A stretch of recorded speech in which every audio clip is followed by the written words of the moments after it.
Assalamualaikum warahmatullahi wabarakatuh. Bismillahirrahmanirrahim. Alhamdulillahi rabbil alamin. Wassalatu wassalamu ala ashrafil mursalin Sayyidina wa maulana Muhammad wa ala alihi wa sahbihi ajma'in. Amma ba'd. Ibu-ibu, bapak-bapak dan saudara-saudara sekalian, jamaah salat Maghrib Masjid At-Taqwa yang insyaallah dimuliakan dan dirahmati Allah Subhanahu wa taala. Alhamdulillah, kita panjatkan syukur kepada Allah Subhanahu wa taala yang pada malam hari ini atas limpahan rahmat dan nikmatnya kita semua bisa hadir di masjid salat Maghrib berjamaah. Dan sekarang kita melakukan kajian ba'da maghrib. Kita mohon kepada Allah Subhanahu wa taala semoga seluruh rangkaian ibadah kita di malam hari diterima oleh Allah Subhanahu wa taala. Amin ya rabbal alamin. Bapak dan ibu-ibu, mari kita mulai kajian kita dengan berdoa bersama-sama. Bismillahirrahmanirrahim. Ashhadu an la ilaha illallah wa ashhadu anna Muhammadar Rasulullah.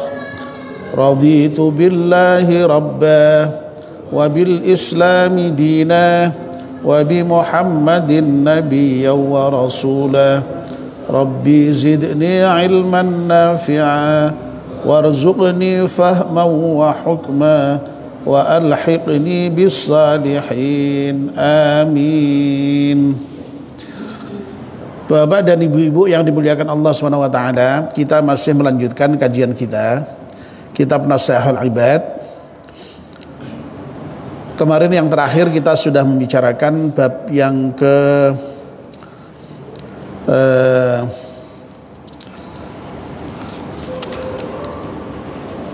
42 ya. 42. Bab 42 ini membicarakan tentang makalah yang 42 dari bab sulasi, maksud saya ya. Makalah yang ke-42 dari bab sulasi, dan makalah yang ke-42 dari bab sulasi ini membicarakan tentang tiga hal yang menyenangkan, tiga hal yang menggembirakan ya. Kemarin yang sudah kita bahas adalah tiga hal yang menggembirakan menurut Nabi kita Muhammad sallallahu alaihi wasallam ya. Dan tiga hal yang menggembirakan, yang menyenangkan itu adalah yang pertama wewangian, yang kedua wanita, yang ketiga adalah ketenangan ketika melaksanakan sholat itu ya, kebahagiaan ketika melaksanakan sholat. Nah, kemarin sudah saya singgung bahwa ketika Nabi berbicara tentang kesenangannya itu atau hobinya itu ya, itu ada di sekitar Nabi beberapa sahabat ya.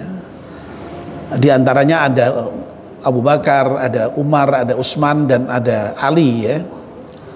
Nah, lalu kemudian para sahabat ini juga menyampaikan ya tiga hal yang menyenangkan menurut mereka masing-masing ya. Atau katakanlah ya sederhananya itu hobi mereka masing-masing gitu ya. Hal yang paling disenangi dari mereka ya. Ya. Nah, sekarang mari kita lanjutkan pembahasan kita. Apa itu tiga hal yang menyenangkan bagi Abu Bakar dan bagi sahabat-sahabat yang lain itu ya. Atau dengan kata lain, apa itu hobi Abu Bakar dan Umar serta sahabat yang lain itu.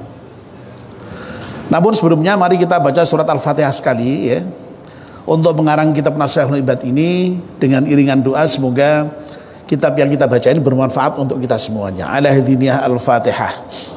A'udzu billahi minasyaitonir rajim. Bismillahirrahmanirrahim. Alhamdulillahi rabbil alamin arrahmanir rahim maliki yaumiddin iyyaka na'budu wa iyyaka nasta'in ihdinas siratal mustaqim siratal ladzina an'amta 'alaihim ghairil maghdubi 'alaihim waladdallin amin. Langsung saja saya bacakan ya. Bismillahirrahmanirrahim. Wa kana ma'ahu sallallahu alaihi wasallam, dan adalah bersama Rasulullah sallallahu alaihi wasallam ashabuhu, beberapa sahabat beliau radhiyallahu anhum, semoga Allah meridhai mereka, julusan, yakni dalam keadaan sedang duduk-duduk ya.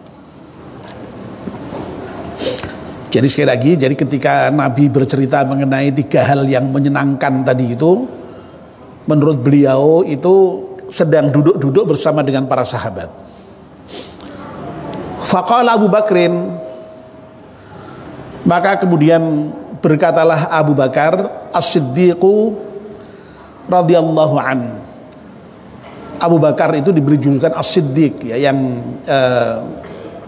membenarkan ya, membenarkan kerasulan Nabi Muhammad sallallahu alaihi wasallam ya. Terutama sekali ketika dikaitkan dengan peristiwa Isra dan Mi'raj itu ya. Jadi ketika orang-orang kafir Quraisy itu mendengar cerita tentang Nabi melakukan Isra dan Mi'raj ya, berjalan dalam satu malam dari Masjidil Haram ke Masjidil Aqsa, lalu kemudian naik ke Sidratul Muntaha, balik lagi ke Masjidil Haram, tidak sampai dalam waktu 1 malam, itu orang kafir Quraisy tidak ada yang percaya itu ya. Bahkan malahan ada alasan lebih kuat untuk menjadi tidak percaya, karena Nabi dianggap berdusta, dianggap berbohong ya. Tidak mungkin ya, menurut kafir Quraisy ya. Tapi ketika itu disampaikan kepada Abu Bakar ya, Abu Bakar menjawabnya dengan ringan sekali. Itu yang cerita siapa? Ya Muhammad, Nabi yang kamu percaya sebagai Nabi itu, katanya. Loh, kalau itu betul yang mengatakan Muhammad, apalagi kok seperti itu? Lebih dari itu aja saya tetap percaya ya. Jadi makanya lalu itu kemudian diberi gelar As-Siddiq itu ya. Jadi membenarkan apa yang disampaikan oleh Rasulullah SAW, meskipun pada umumnya orang lain menganggap itu sebagai kebohongan ya. Radhiyallahu ta'ala, semoga Allah meridhai sahabat Abu Bakar anhu ya. Sodakta ya Rasulullah ya. Benar engkau wahai Rasulullah ya. Jadi ketika Rasulullah menyampaikan bahwa beliau mencintai 3 hal ya, yang tadi atau kemarin sudah kita bahas panjang lebar itu, sahabat Abu Bakar membenarkan, sodakta ya Rasulullah, benar engkau ya Rasulullah. Lalu kemudian Abu Bakar melanjutkan, wa hubbiba ilayya minad dunya salasun ya. Dan dicintakan kepadaku tentang dunia itu 3 hal juga ya. Jadi apa namanya, Abu Bakar juga punya hobi juga lah ya, tentang hal yang terkait dengan yang ada di dunia ini ya. Nah, yang dimaksud dengan minat dunia itu ai mimma kana bainas samawati wal ardi. Pokoknya semua hal yang ada di muka bumi ini, ada 3 hal yang paling dicintai oleh Abu Bakar ya, yang paling disenangi oleh Abu Bakar ya. Ya. Apa itu? Ya. Yang pertama, an-nadhru ila wajhi Rasulillah sallallahu alaihi wasallam ya. Yang pertama adalah melihat wajah Rasulullah sallallahu alaihi wasallam. Jadi hal yang paling menyenangkan bagi Abu Bakar, ya, yang pertama sekali nomor satu itu tidak ada lain kecuali ketika beliau bisa memandang wajah Rasulullah Shallallahu Alaihi Wasallam. Itu Abu Bakar menyatakan, ya itulah saat-saat paling menggembirakan, saat-saat paling menyenangkan tuh ketika bisa memandang wajah Rasulullah Sallallahu Alaihi Wasallam. Ya. Nah ini sayangnya sudah tidak bisa kita ikuti ya, karena Rasulullah sudah tidak ada, sehingga kita mustahil bisa memandang wajah Rasulullah ya. Tapi sebagai gantinya ya, karena al ulama warathul anbiya, yang namanya ulama itu pewaris para nabi, itu di dalam banyak kitab itu diceritakan memang ya, memandang wajah ulama itu pun juga termasuk merupakan hal yang sangat baik ya, dan bernilai ibadah juga ya. Karena apa? Karena disebutkan itu ya, ada beberapa hadis ya yang menginformasikan tentang bahwa memandang wajah ulama itu ya bahkan ada ungkapan yang menyatakan ketika memandang wajah ulama dengan pandangan yang bahagia, gembira, senang ya, itu satu pandangan itu nanti dari situ Allah menciptakan satu malaikat yang akan mendoakan dia selamanya ya. Wah itu kan luar biasa itu ya. Ya, dan argumennya tadi itu, argumennya karena ulama itu warathul anbiya ya. Nabi kekasih Allah ya. Ulama kalau memang betul-betul ulama dalam artian dia mewarisi Nabi betul ya, mestinya ya tadi itu ya bisa menjadi objek yang ketika dipandang itu juga membahagiakan juga ya.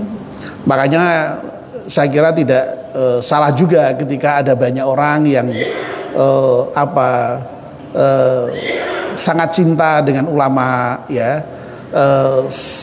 suka sowan ke ulama ya, bahkan bisa merasa bahagia ketika bisa katakanlah mencium tangan ulama. Itu jangan dianggap tidak ada dasarnya itu ya. Semuanya ada dasarnya ya, ada dasarnya ya.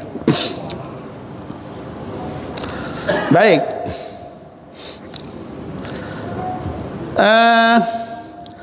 Lalu yang kedua, yang merupakan hobinya atau yang paling dicintai dari Abu Bakar itu adalah wa infaqu mali ala Rasulillah sallallahu alaihi wasallam. Kanjeng Nabi, hal yang paling saya cintai adalah ketika saya bisa menginfakkan harta saya untuk kepentingan Rasulullah. Ya berarti juga untuk kepentingan Allah, untuk kepentingan agama Islam. Ya. Jadi Abu Bakar itu masya Allah ya, terkenal sekali dermawannya itu. Ya, dermawannya Abu Bakar itu luar biasa. Ya, ya, dan para sahabat itu kan dulu memang sering ya diceritakan senang itu ya ketika berlomba-lomba tapi dalam kebaikan, dan itu memang diperintahkan memang itu. Ya, fastabiqul khairat. Ya, berlomba-lombalah dalam kebaikan itu diperintahkan dalam Al-Quran itu. Nah pernah suatu ketika Rasulullah ya katakanlah sedang mengumumkan untuk menggalang dana untuk kepentingan perjuangan ya, untuk dakwah Islam, untuk risalah Islam saat itu ya, Umar itu datang pada Rasulullah dengan memberikan separuh dari hartanya itu ya. Umar bin Khattab itu ya. Ditanya oleh Nabi, yang engkau tinggalkan untuk keluargamu seberapa Umar ya? Masih ada yang sama dengan yang saya berikan kepada engkau ya Rasulullah. Jadi berarti masih separuh kan berarti kan ya. Wong yang separuh yang diberikan sama dengan yang ditinggalkan, berarti kan yang diberikan separuh, yang ditinggalkan separuh. Lalu datang Abu Bakar itu yang menyerahkan seluruh hartanya ya. Lah apa yang engkau masih tinggalkan untuk keluargamu? Yang aku tinggalkan untuk keluargaku hanya Allah dan Rasulullah saja. Masya Allah, seperti itu ya. Wah, ini menunjukkan betapa memang yang namanya berinfak ya, itu senang sekali itu Abu Bakar tuh, sehingga sampai Masya Allah ya, semua hartanya diserahkan kepada Rasulullah Sallallahu Alaihi Wasallam ya. Ya, tapi memang apa namanya, kalau dari sisi kuantitas ya memang meskipun Abu Bakar itu menyerahkan seluruh hartanya, dengan separuh yang diberikan Umar itu menurut riwayat masih banyak yang separuh yang diberikan Umar ya. Termasuk juga ketika Utsman bin Affan itu menyerahkan sepertiga hartanya, meskipun itu hanya sepertiga, itu juga sudah lebih banyak dibandingkan dengan separuh dari yang diberikan Umar maupun semua yang diberikan oleh Abu Bakar ya. Nah, ini berarti menunjukkan pula bahwa sesungguhnya apa namanya, orang berinfak itu tidak semata-mata terkait dengan persoalan separuh, sepertiga atau semua ya dari hartanya ya. Persoalannya adalah hartanya seberapa gitu loh ya. Begitu ya loh. Kalau hartanya 100 juta ya, diberikan separuh 50 juta ya, itu memang ya banyak ya begitu ya. Jadi sudah banyak yang separuh berarti kan 50 juta ya begitu ya. Ya. Kalau hartanya 100 juta maksud saya begini, kalau separuhnya itu misalnya kok lebih sedikit, misalnya punya harta 20 juta diberikan separuh, itu kan sudah banyak itu, meskipun hanya 10 juta. Artinya nilai 10 juta itu separuh dari harta gitu loh. Begitu. Ya, lah Abu Bakar itu meskipun seberapapun semuanya diberikan, luar biasa ya. Ya. Umar memberikan separuh, wong masih ada separuh ya. Utsman memberikan sepertiga, meskipun banyak masih ada 2/3 ya begitu. Jadi artinya memang sekali lagi Abu Bakar sangat dikenal terkait dengan persoalan kedermawanannya ini ya. Lalu yang berikutnya, wa'am taku nati tahta Rasulullah sallallahu alaihi wasallam ya. Dan adalah anakku itu berada di dalam apa namanya, tahta Rasulullah ya, katakanlah dinikahi oleh Rasulullah begitu ya. Jadi di bawah Rasulullah itu maksudnya ya dinikahi oleh Rasulullah ya. Dan betul ya, ternyata memang kemudian anak Abu Bakar itu yang bernama Aisyah, meskipun toh saat itu masih sangat relatif muda ya, kemudian dipersunting oleh Rasulullah, sehingga Abu Bakar ini memang dikenal sebagai di samping sahabat ya yang paling senior ya, di kalangan para sahabat yang lain, juga sekaligus menjadi mertua dari Rasulullah Shallallahu Alaihi Wasallam ya. Dan dengan pertimbangan itulah maka kemudian Abu Bakar As-Siddiq itu lalu kemudian oleh para sahabat ketika Rasulullah Shallallahu Alaihi Wasallam wafat itu dipilih menjadi khalifah Rasulullah yang pertama itu ya. Jadi memang yang paling senior memang beliau ya. Baik ya, jadi sekali lagi hobinya Abu Bakar ada berapa? Ada 3 ya. Yang pertama tadi apa?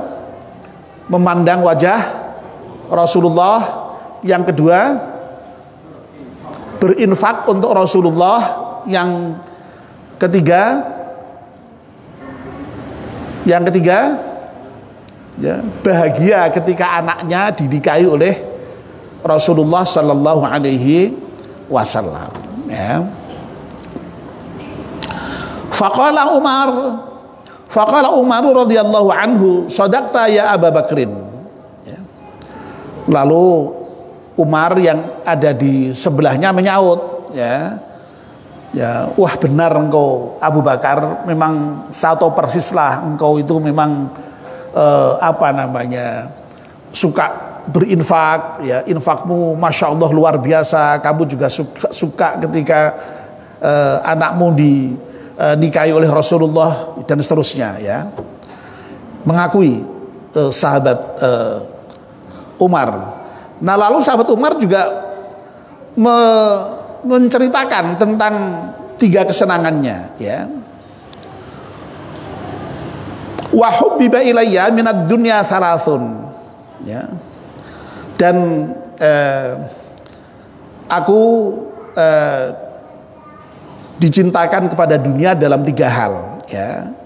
Ya, atau bahasa sederhananya aku mencintai 3 hal, ya, tentang dunia, ya. Atau saya punya hobi 3 juga. Apa itu hobinya Umar, atau yang menjadi kecintaan Umar atau menjadi kesenangan Umar itu, kegemaran Umar itu? Yang pertama al-amru bil ma'ruf, ya. Amar ma'ruf, ya. Jadi Umar itu hobinya amar ma'ruf, ya. Amar ma'ruf itu adalah memerintahkan yang baik, ya. Jadi pokoknya aktivitasnya itu ya selalu dalam kerangka amar ma'ruf itu, ya, mengajak kepada kebaikan itu. Yang kedua wan nahyu anil munkar, dan mencegah kepada yang mungkar itu, ya. Umar bin Khattab ini kan dulu dikenal sebagai termasuk musuh Islam, ya, di awal-awal Islam datang gitu, ya.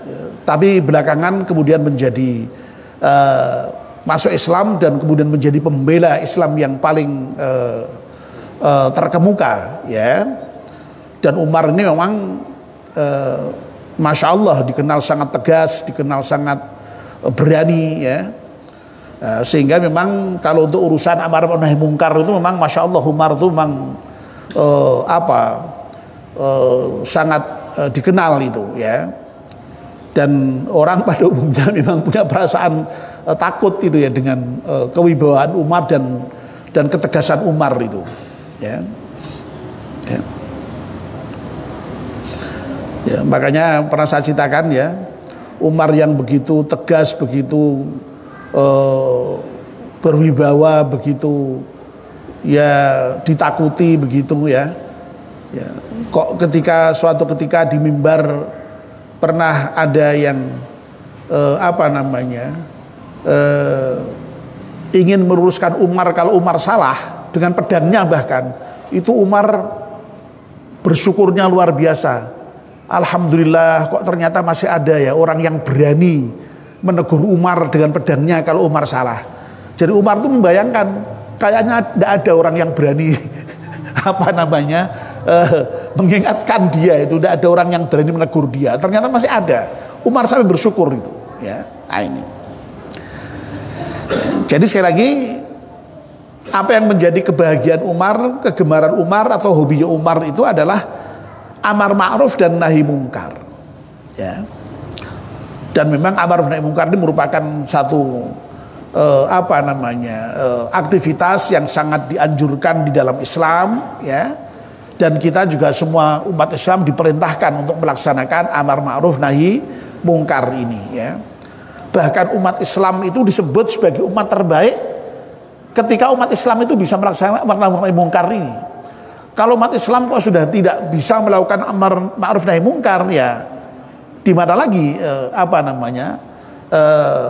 posisi terbaiknya itu, ya. Jadi sekali lagi umat Islam disebut sebagai terbaik itu karena umat Islam itu beramar ma'ruf nahi mungkar ini. Dan ini sekali lagi menjadi hobinya Umar bin Khattab, ya. Nah yang ketiga, ya, ini barangkali yang agak mencengangkan bagi kita ya. Wathaubul khalaq ya. Ya. Dan Umar itu menyenangi ya pakaian yang sudah rusak. Ya, Masya Allah, ini juga sangat dikenal ini ya. Banyak sekali riwayat-riwayat yang menggambarkan bagaimana Umar itu memang sangat sederhana ya. Bayangkan itu ya, bayangkan kepala negara kok bajunya itu banyak tambalannya. Itu kan ya saking sederhananya tuh ya. Ya, tidurnya tidak pernah di kasur yang empuk, tapi sering di atas pelepah kurma ya. Dan berbantal ya barang-barang yang keras begitu ya. Ini Umar ini ya. Jadi sangat terkenal sederhana. Ya. Bukan prihatin, ya sederhana. Jadi jadi sederhana, kesederhanaannya. Padahal Umar itu ya kaya. Jangan dikira Umar seperti itu karena tidak kaya, dia kaya dia. Tapi dia sederhana, ya. Nah, jadi memang inilah ya Bapak dan Ibu-ibu, bahwa yang namanya model-model kehidupan ya itu memang ada contohnya ya. Jadi contoh kesederhanaan dicontohkan di Umar seperti ini ya. Ya. Tapi apakah kita harus meniru Umar besok lalu kemudian baju yang bagus-bagus kita lalu kita pakai baju tambalan? Ya tidak harus begitu, ya tidak harus begitu saya kira ya.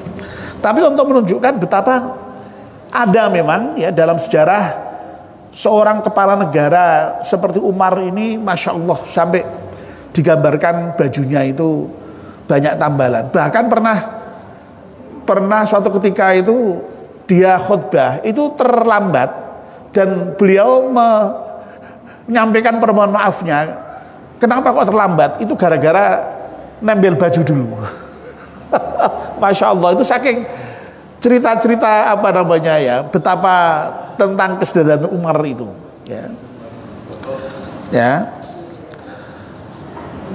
Nah, kata-kata al-khalaqu ya bi fathata ini dengan dua fathah pada huruf kha dan lam maksudnya ya. Nah, yang dimaksud dengan al-khalaq itu ayil bali ya. Ya maksudnya ya pakaian yang rusak tadi itu. Ya. Nah, ini masih ada keterangannya ini. Ruwiya ya. Annahu kana fi jubbatihi arba'a asyrata rika'atan ya.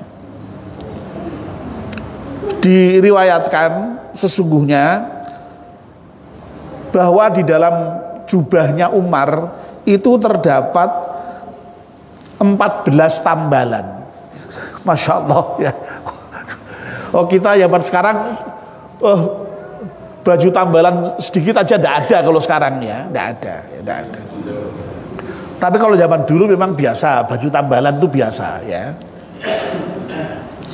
Saya masih ingat itu waktu saya sekolah itu ya masih pakai baju robek itu ya. Celana baju saya masih lupa itu ya.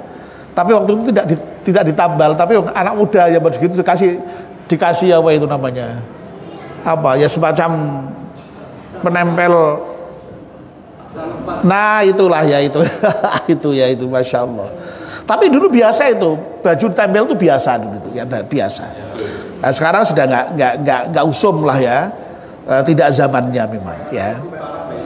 Tapi saya lagi memang tidak harus ditiru dalam hal seperti ini ya. Ini hanya sekedar untuk menunjukkan bahwa memang ada ya, bahwa yang namanya di antara para tokoh Islam yang kemudian menempuh jalan hidup yang seperti ini ya. Ya, makanya lalu kemudian ada kaum zuhud yang hidup yang sederhana itu ya ada modelnya, memang ada modelnya ya, ada modelnya, ada contohnya.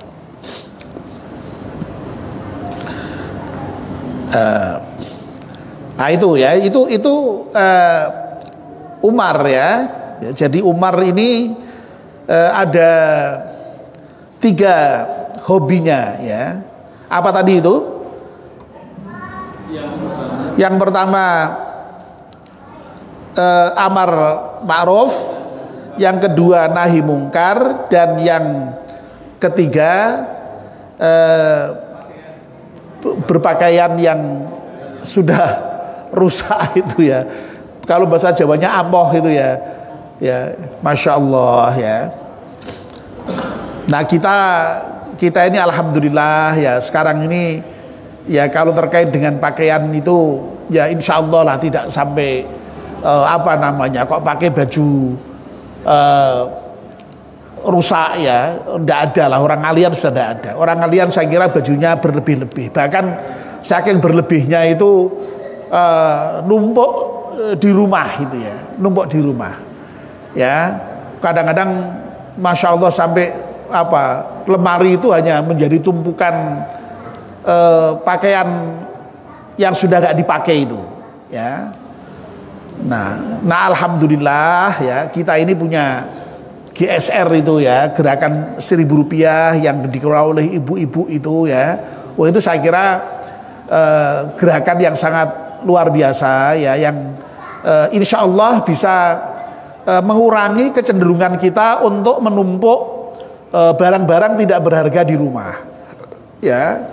Jadi prinsipnya kita yang dikembangkan oleh ibu-ibu itu kira-kira boleh beli baju baru, boleh ganti baju baru, tapi jangan lupa baju yang sudah lama itu jangan disimpan ya. Tapi yang lama itu silahkan diberikan ke GSR. Kalau GSR, kalau bapak-bapak dan ibu-ibu punya sasaran yang lain, saudara ya, atau tetangga di desa atau apa yang lebih membutuhkan, silahkan itu diberikan ya, begitu ya. Jadi sekali lagi silakan ya. Jadi jangan sampai kita menumpuk barang-barang yang tidak berharga di rumah kita sampai bertumpuk-tumpuk itu. Nah kalau GSR tidak hanya baju Bu ya, apalagi Bu? Seluruh barang ya, seluruh barang yang ada di rumah yang sudah tidak digunakan ya, silahkan GSR dengan senang hati menerimanya. Dan itu ternyata memang masih dibutuhkan oleh orang yang membutuhkan ya. Baju bagi kita yang sudah tidak terpakai, tidak berguna, itu bagi orang lain ternyata masih dianggap dianggap baju yang sangat layak dan sangat bagus itu ya. Ya Allah, jadi ini sekaligus ya, saya yakin ibu-ibu, bapak-bapak sudah melakukan itu semua, tapi tidak ada salahnya kalau ini saya ingatkan ya. Dan saya melihat sendiri ya, nuwun sewu seperti sesepuh kita ya, kayak seperti Pak Kiai Daroji itu secara periodik itu ya mengeluarkan pakaian-pakaian yang ada di lemarinya itu untuk diserahkan pada GSR ya. Saya kira ini contoh yang sangat bagus ya, yang bisa kita teladani dari beliau ya. Ya tujuannya apa ya tadi itu ya, supaya jangan sampai kita kemudian barang-barang hanya numpuk di rumah ya, tidak terpakai ya, sementara di sisi lain ada orang yang pakai ya. Jadi kalau diserahkan GSR itu memang ada dua manfaat sekaligus ya. Manfaatnya apa? Oleh GSR itu dijual tapi dengan harga murah ya. Maksudnya apa? Maksudnya uang dari GSR itu, dari hasil penjualan itu kemudian bisa untuk memberikan sumbangan ya, memberikan donasi untuk berbagai macam keperluan di masyarakat kita ya. Bisa meminjami yang butuh, bisa memberikan modal bagi yang ingin berusaha, bisa memberikan beasiswa. Loh, ini kan luar biasa ini ya, luar biasa. Nah, si pembeli dia membeli dengan harga yang murah sekali ya. Ya kalau diberikan kan mesti rebutan ya. Tapi kalau membeli itu kan mesti dia yang membayar, tapi sangat murah, ya sangat murah. Berarti barang ini kemudian masih dipakai, masih digunakan oleh orang-orang yang membutuhkan tadi itu. Jadi masya Allah ya. Jadi ya semoga apa yang sudah dilakukan oleh ibu-ibu itu diberkahi Allah Subhanahu Wa Taala. Amin ya Rabbal Alamin ya. Masya Allah ya, ibu-ibu itu saya lihat saben minggu bergiliran ya jagain stand di pasar apa itu namanya, pasar apa itu, pasar rakyat di apa namanya dekat lapangan Ngalian itu ya, ya itu bergantian Bu ya, itu Bu ya, bergantian ya, bergantian meskipun ya ada ini ya, ada yang katakanlah yang gawangi ya ada ya, tapi ada yang terus menggantikan dan menggantikan ya. Nah, itu saya kira perjuangan luar biasa dari ibu-ibu ya, sehingga aktivitas itu jalan ya. Baik ya, saya kira ini terpaksa hanya sampai dua sahabat dulu ya. Jadi Abu Bakar dan Umar ya. Insya Allah besok kita lanjutkan yang Utsman dan Ali ya. Apa hobi mereka ya. Jadi rupanya masing-masing sahabat ini punya hobi masing-masing ya. Nah, nanti silahkan di akhir pengajian nanti kita refleksikan hobi kita masing-masing apa begitu ya. Kita refleksikan saja, tidak usah harus disampaikan di sini ya. Nanti kalau satu-satu menyampaikan hobinya nanti nggak selesai nanti ya. Baik. Baik, mari kita akhiri dengan berdoa bersama-sama. Bismillahirrahmanirrahim. Wal 'ashri innal insana lafi khusrin illa alladzina amanu wa 'amilus salihati wa tawassaw bil haqqi wa tawassaw bis sabr. Subhanakallahumma wa bihamdika asyhadu an la ilaha illa anta astaghfiruka wa atubu ilaik. Wassalamu alaikum warahmatullahi wabarakatuh.